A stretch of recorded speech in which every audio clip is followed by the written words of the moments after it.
Did you know the earliest Christians long believed Mary was sinless? This isn't some extra Catholic invention. It's actually rooted in Scripture and the writings of the earliest church.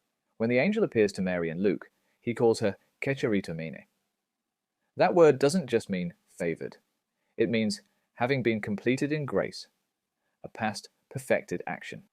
In other words, Mary was already filled with God's grace before the angel ever showed up.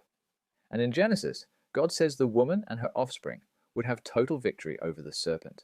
That's not describing a woman who sometimes sins. It describes someone who has complete enmity with the devil, total opposition, just like her son. If Christ is sinless, the woman connected to him in this prophecy can't be enslaved to sin either. And this is exactly how the early Christians understood Mary. St. Irenaeus, writing around AD 180, taught by the disciple of St. John, calls Mary the new Eve. He says, "The knot of Eve's disobedience was loosed by Mary's obedience." In Christian theology, the new Eve is always sinless, because the first Eve was created without sin. St. Ephrem, writing in the 300s, says, "You and your mother are the only two who are perfectly beautiful in every way, for in you, Lord, there is no stain, and in your mother no blemish." That's literally the Catholic doctrine of the Immaculate Conception being expressed in the 4th century.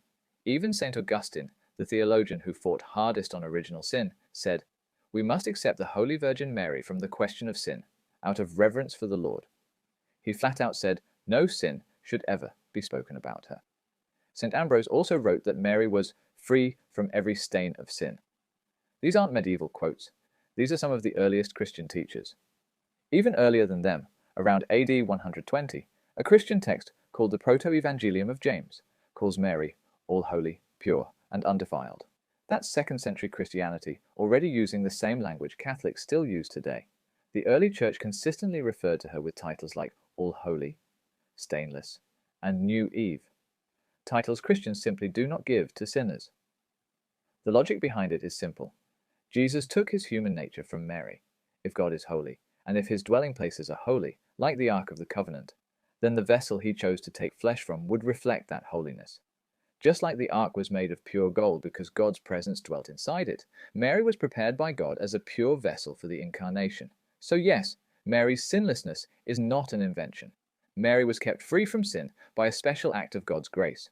From the first moment of her existence, God applied the saving work of Jesus to her in advance, preserving her from sin. The Bible hints at it. The earliest Christians taught it. The Fathers defended it. And Christianity has held it from the very beginning. Mary isn't a distraction from Jesus. She's one of the clearest signs of his holiness.